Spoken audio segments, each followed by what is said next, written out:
Good morning. Welcome to Door County Outdoors on WDOR. I'm Chad Michaels. We are brought to you today by the Neighborhood Pub and Grill, 14th at Egg Harbor Road in Sturgeon Bay. Their full menu available online at neighborhoodpubandgrill.com.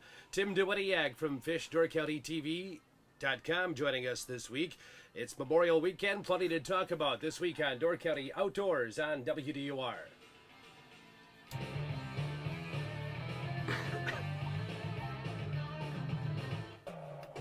Monday is crazy. Taco Monday at the Neighborhood Pub and Grill in Sturgeon Bay. Build your own taco from 4 to 10 p.m. for only $2 each. The Bavarian Night menu is served every Tuesday from 4:30 to 9:30 at the pub. Friday's feature is an all-you-can-eat codfish fry. Saturday, a slow-cooked barbecue smoked beef brisket. Sunday features chicken. The pub's specialty is an open-faced prime rib sandwich served every day. The pub's full menu is available online at neighborhoodpubandgrill.com. With all items to go and full-service catering available, it's the Neighborhood Pub, 14th at Egg Harbor Road in Sturgeon Bay. Good morning, Door County Outdoors on the air. Tim DeWittiak is here. Good morning, Tim. Great holiday weekend coming up. Yeah, it is. In fact, we're missing one of our members today. He's actually out on location trying to, dig deep into the research and development of the outdoor activity in the county. So it's just you and I today. So Mike is out fishing. Did you give him your pointers before he left the dock? Well, actually, he gave me some pointers about how to make sure we run the camera and make sure we do everything right. But no, it's going to be a great weekend, holiday weekend, and later on we're going to talk about the results of the Bass tournament because just a phenomenal tournament. But we do have a guest today, and it's Daryl Tolliver from Sokol Associates. Daryl, how are you?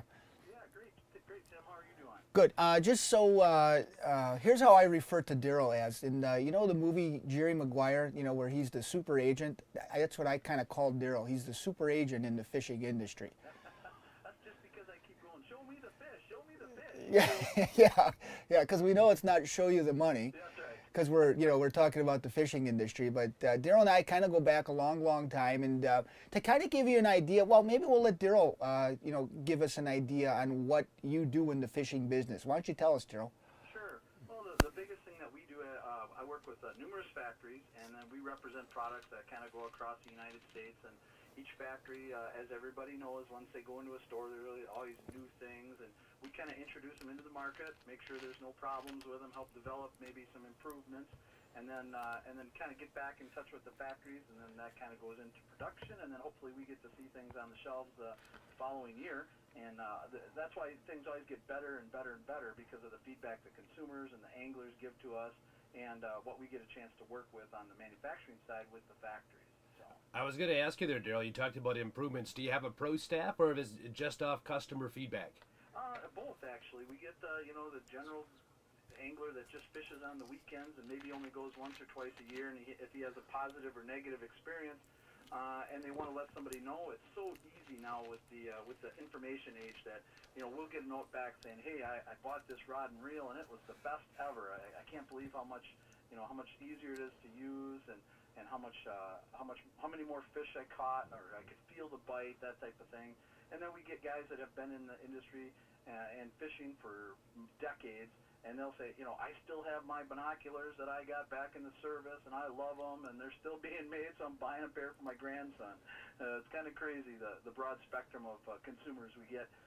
We also do get a chance to work with field staff and guys like Tim, that what I would consider more of a professional type person that really has hours and hours and hours of experience, years and years and years of experience, and they can give us a little bit more, like a durability factor of a reel, for instance. I'm sure Tim can probably look back and remember a reel that he bought and it broke the first time he used it. And as you kind of step up in quality, then all of a sudden, boy, I've had this reel for years, and I can see why I paid a little bit more money for it, but it's lasted me and done such a great job for me.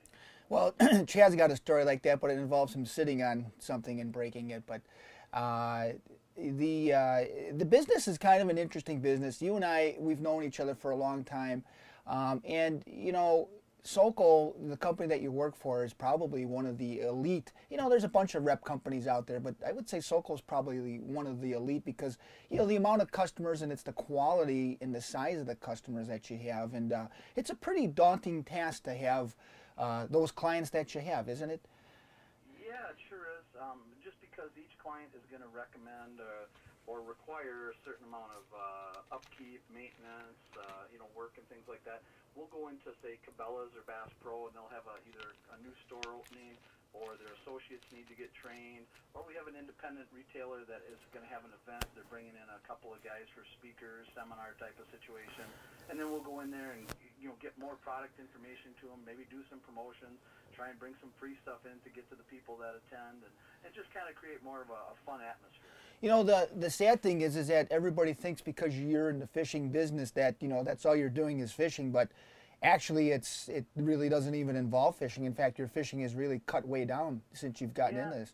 Yeah, it does require a lot more time, and just because our agency is one of the bigger agencies in the industry, we cover all the way from the East Coast to the West Coast. So as we get into different categories, whether it's fly fishing, inland regular freshwater fishing, saltwater fishing, hunting, camping, silent sports, there's events and shows that we have to travel to that are we probably have at least one a month, which requires travel to different parts of the United States, and then just trying to keep in touch with all our accounts that if they need anything, if we have any sort of defective issues coming up. Plus, they're always coming out with new products, and we try to get that information to them as early as possible. As I mentioned, the age of information is here, and a customer may go online and Google, the best rod and reel in the world, and all of a sudden this one pops up, and if it's from a manufacturer that the retailers don't even know about, then it's kind of defeating the purpose as far as getting that type of information out there. Daryl Tolliver with us today from Sokol Associates. So, Daryl, did the company get started with like a base product, and then how many different products do you distribute now? Well, one of our biggest companies that we work with is Eagle Claw, and because of the different categories they work in, the fly industry, the hook industry, the line, the terminal tackle, I think at last count they were up to like 28,000 different items. So, and then we work with multiple factories. They're not all quite that big, but they're definitely in the thousands of the different products, and some are not applicable in all areas. Obviously, saltwater hooks, for instance, wouldn't be applicable around here, and each city, state, body of water has its own possibly requirements. Lead-free, for instance, in provincial parks. So there's that type of thing, and we just need to keep everybody that information is pertinent to, kind of keep them up to date. Well, the thing is, Daryl, is there's, as we always talk, there's a lot of reps in the business, and I would probably say, that's why I refer to you as like the super rep, because you are the epitome of a rep, and you kind of worked your way into the business. I mean, you were a sales associate when Bob's was down in Green Bay. And you really were the success of that store, and it's kind of ironic you wind up leaving, and then a short while later, then the store doesn't do so well. So I guess that kind of shows your importance in the business. But it's a pretty daunting task that you have, and one of the neat things that I know that you have, and you've showed me this, is is a commitment to your time travel. How many stores, like independents, like in your area, let's say, that your company represents, are there? Just to kind of give us an idea on the scope of how many customers there are. Sure. Well, in my territory, which would be considered the Upper Peninsula of Michigan, basically the eastern half of Wisconsin and the northern half of Illinois, is probably about 400. And then we have 13 associates in our agency, which covers, as I mentioned, Oregon, Washington, the Rockies, go all the way down into Kansas, and then all the way out into Pennsylvania. So, and that's just strictly independents. And then when you throw on top of that some of your chains, such as Gander Mountain, Cabela's, Bass Pro, Sportsman's Warehouse, it can get up to 500 pretty easy. Well, what's interesting is that, because you've showed me these pictures, I mean, you have photos of all the stores. You pretty much, your recall for, a store in an area, it's kind of funny. I mean, that's because what your business is, but I could give you a town and you could tell me where the nearest store is. I think that's kind of funny. Probably comes in handy, like if you're stopped at a gas station and someone's asking for a local tackle store, they could just, you should come up with an app for that, Daryl. Yeah. Well, the interesting thing is you mentioned, I got into this, I was in retail, 30 years ago, and kind of in the sporting goods industry, and then I actually was one of the pro staff guys that would go around to a bunch of the fishing shows and things like that, and I actually did field staff work for the agency I worked for at this time. And so I got a lot of, I guess, industry exposure at that point. And then, as you mentioned, I moved up to Bob's and helped run that store. And, you know, things weren't just quite dialed in there. And that's what caused me to take the position that I have now. The gentleman that actually covered this territory moved on to be a pastor, which was kind of interesting. And so then I took his position, and it's just kind of exploded from then. But, you know, part of the whole relationship development with the accounts, it means a lot to me, and I think it means a lot to the stores that you remember who they are, where they are, and let's say they're a catfish store. So when all of a sudden we hear something really hot on catfish, I got a couple guys I can call, and I say, hey, I know you guys do a ton of catfishing. Did you hear about this product? And this is what the deal is on it. And then they kind of can make their own opinion and form it from there. But everybody's all excited. If something's really catching fish, particularly the anglers, they seem to get onto it right away. And it does seem like that lure is pretty successful right away, and it may or may not have legs, as they say, that'll continue down the road to catch fish that well. But they're always going to be a little flash in the pans. You know, everybody's heard of the wacky worm or the walking worm, or the zip lure, things like that kind of get a lot of exposure. They start catching fish, and then they stick around. Or there might be just the banjo minnow, the people that have been around for a while. That was a big splash, and now you don't hear about it anymore. So, and I'm sure, Tim, being as much time out on the lake, you kind of remember the days as it's transformed from flies to plugs to spoons to squids to it's just crazy.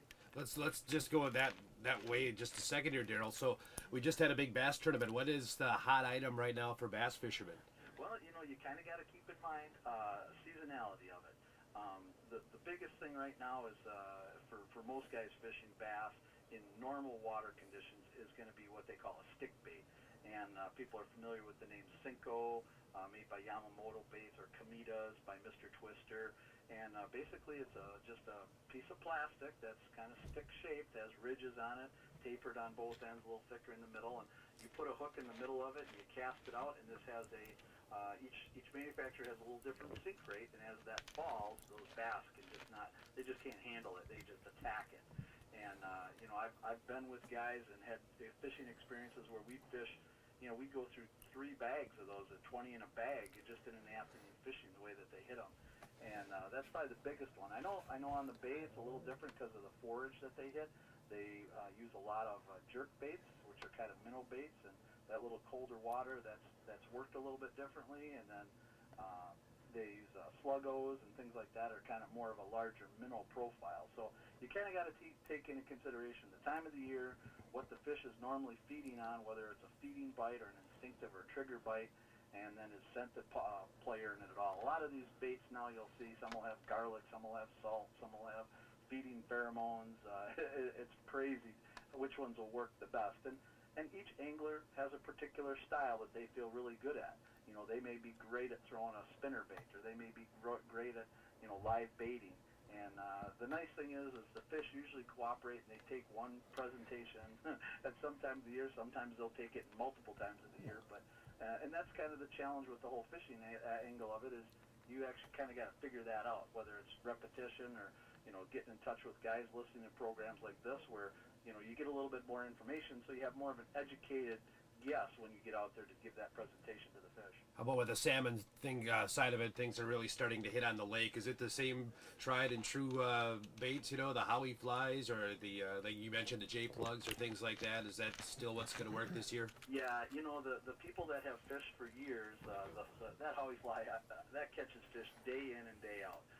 With a flash or dodger in front of it, there's a couple of key things, as far as the length of the leader and things like that, and certain colors that are going to be better throughout the season. But if you can get rigged up where you're working with that, you're working at the right speed, you understand currents out in the lake, and kind of what position or feeding mode those fish are in, that flying dodger is just an amazing fish catcher. The J plug is still out there. That's generally more of a fall type bait. And then the spoons obviously catch an account for a ton of salmon getting caught, just because people like fishing them and they're used to fishing them. You can fish them a little bit faster, depending upon how the fish are biting. That's the trick. And then it's kind of color. A lot of anglers say, I got to have rainbow, or I got to have Wonder Bread, a multicolored spotted one. And then is it just the flash or is it the color? And then the biggest thing that's kind of come on in the past few years anyways is the glow in the dark. Some of them glow blue, some glow white, some glow green, some glow red. And I'll tell you, that's probably my funnest fishing is fishing before dawn and fishing with those glow-in-the-dark spoons, and those fish just seem like they can't stand it and they just attack it. And now you're dealing with a 20-pound salmon on the end of a line when it's totally dark out, and it's pretty crazy. It gets pretty exciting. I'm sure. Well, maybe Tim has told you that the walleyes are good. He's kind of tight with the intel sometime. How about catching walleyes?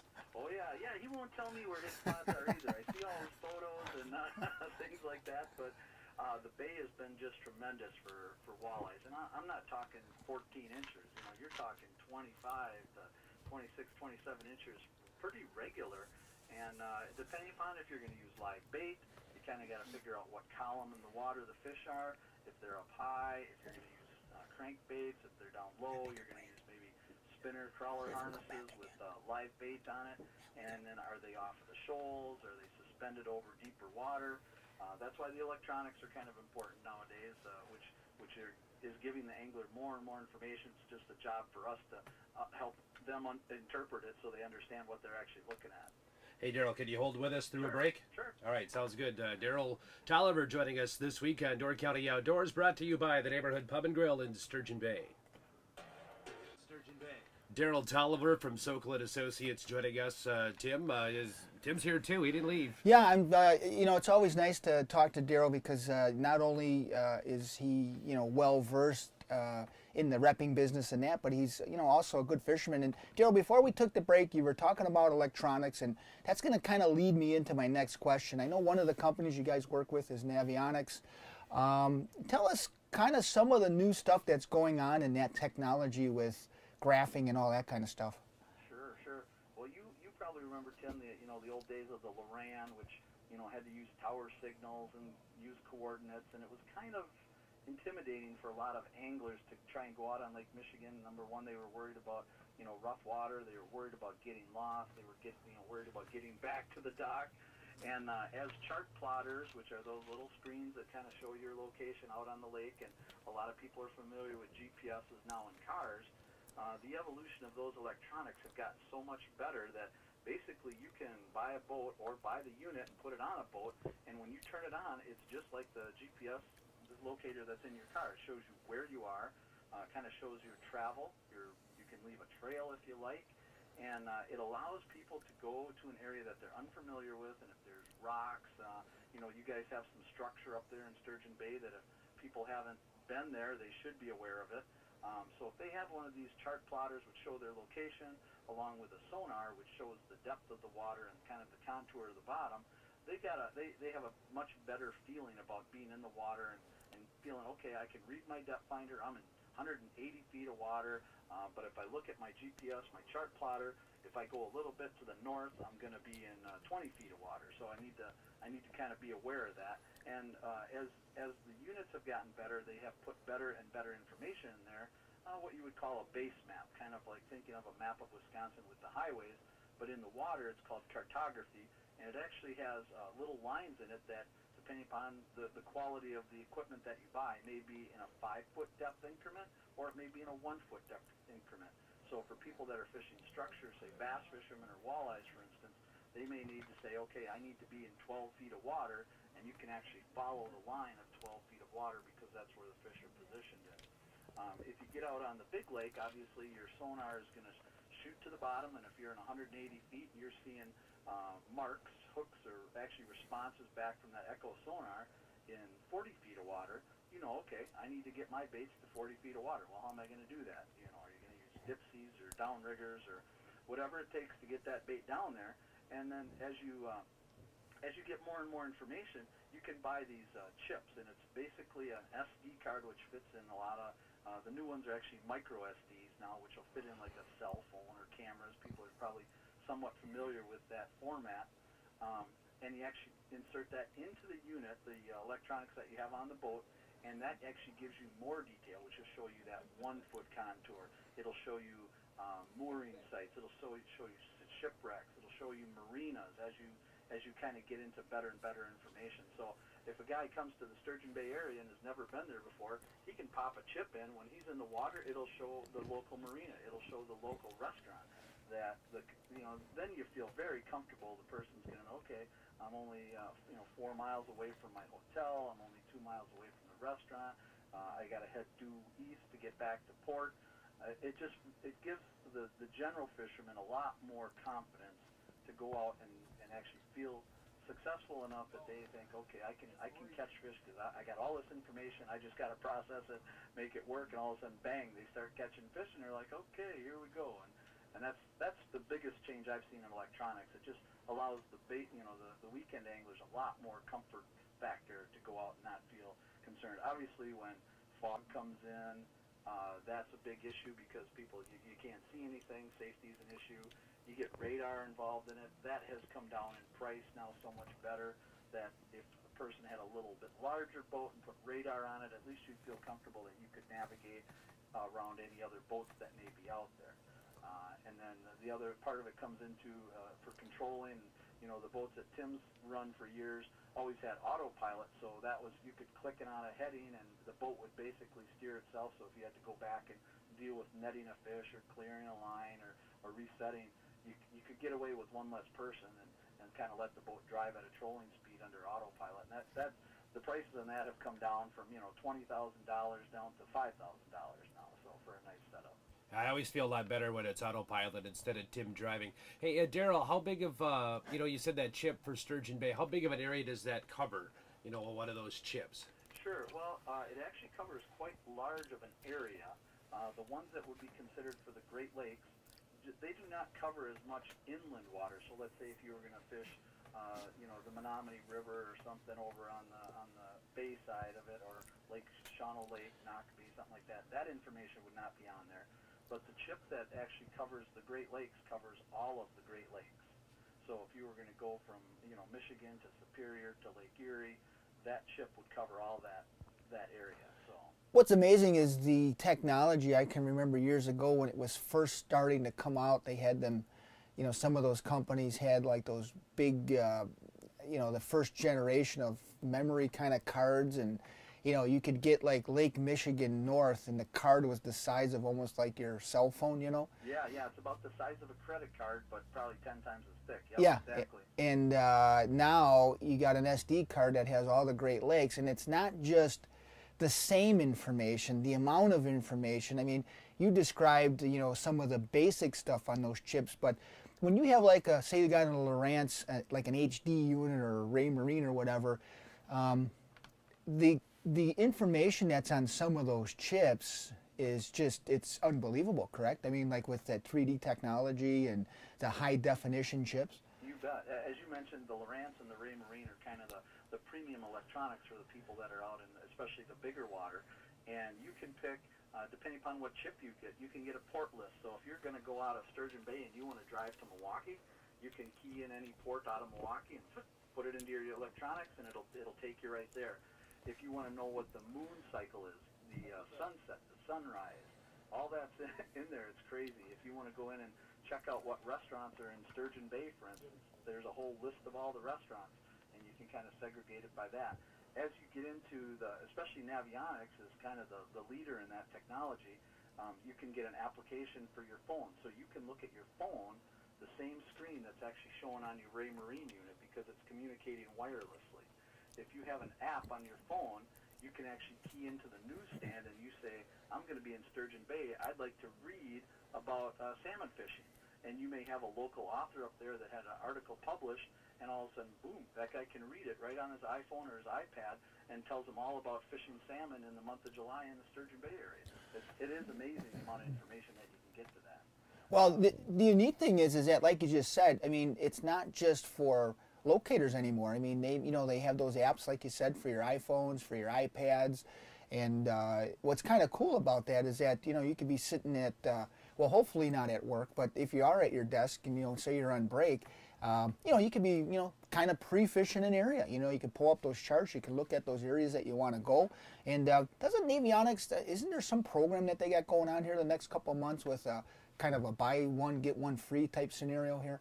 Yeah, Yeah, as people look at it and they say, okay, that sounds great, then I'd like to buy that chip, but I only fish inland waters of Wisconsin. Navionics has different products for different regions, and they could buy just the state of Wisconsin. And right now they do have a program going out where if you buy one, you can order another one free directly from Navionics. So the other thing that's out there is people are like, well, I live on the border of Wisconsin and Illinois, and I fish southern Wisconsin and I fish northern Illinois. Well, you can actually buy a blank chip now, which is called their downloadable series, and you buy that chip and you go onto the internet to the Navionics web store, actually put a box around the area of the information that you would like, and download that directly from the internet onto that chip. And now you take the chip out of your computer, pop it in your electronics, and when you turn it on, there's southern Wisconsin and northern Illinois. It's kind of like your own customized chip. So for people that say, it's great, but it's not the area that I want, this is the answer for that. And then when you buy, let's say, what they call their Hot Maps Premium North, which is a big one for Wisconsin, Minnesota, Michigan, the Dakotas, when you buy that chip, it covers all those areas, plus it covers about 3 nautical miles out into Lake Michigan, so it gives you a little bit of what we would consider the inshore angler or nearshore angler on Lake Michigan. When you buy that product, you actually get a PC application, which is the same product that you can download, as Tim mentioned, on your computer, your laptop, your desktop, and then hopefully not at work, as you mentioned, or maybe during the lunch break, you can pull it up and say, hey, I'm going to Sturgeon Bay this weekend. Punch up Sturgeon Bay, look at the waters around it. Okay, if I have a southwest wind, this is where I'm going to fish. This is how I'm going to track. You go through all that. You can, as I said, mention getting up-to-date information on what's going on up there. So you get that put on your personal computer, and then also the chip itself. People are always concerned with how old the information is, or boy, I live on Lake Winnebago and it isn't updated, and you guys just did an update on it. I don't want to buy a new chip. Well, Navionics has a program. You just put that chip in your electronics, whether it's a card reader or your computer. Go onto the Navionics site again, click on Update Your Chip, and basically it freshens all the data that has been changed.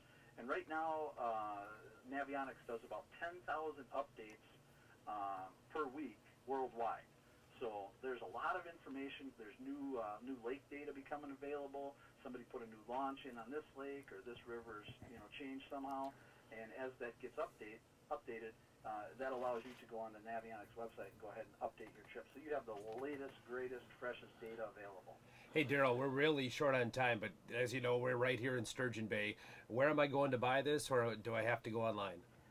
You can go online, but most local dealers have those in stock. If they don't, they can get them in the next day or two. As I mentioned, because we offer so many products, it's hard for each dealer to carry all of them. They're going to be regional applicable.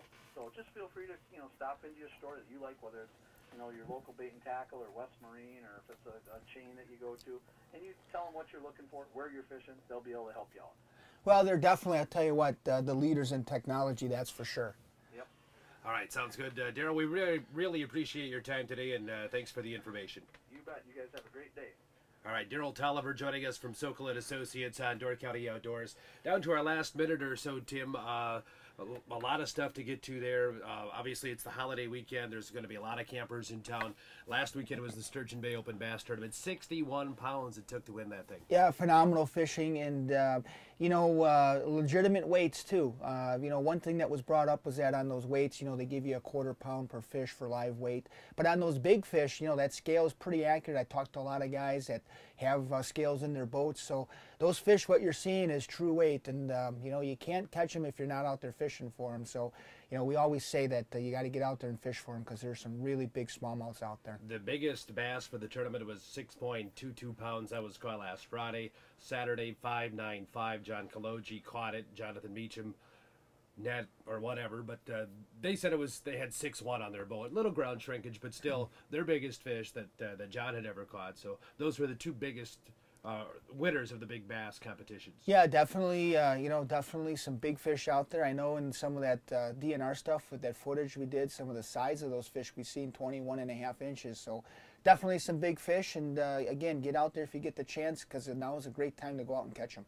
All right, sounds good. Tim, what's up this week on FishDoorCountyTV.com. We have the Muskie Show that'll be up, and definitely a cool show we did with the DNR. You see some really big fish, not just in weight, up to 41 pounds, but in length, 51.5 inches. So really cool stuff. That's up now at FishDoorCountyTV.com, and that's our show for this week, brought to you by the Neighborhood Pub and Grill. Full menu available online at NeighborhoodPubandGrill.com. Have a great Memorial Day weekend, everybody. For Tim Duwiniak, I'm Chad Michaels.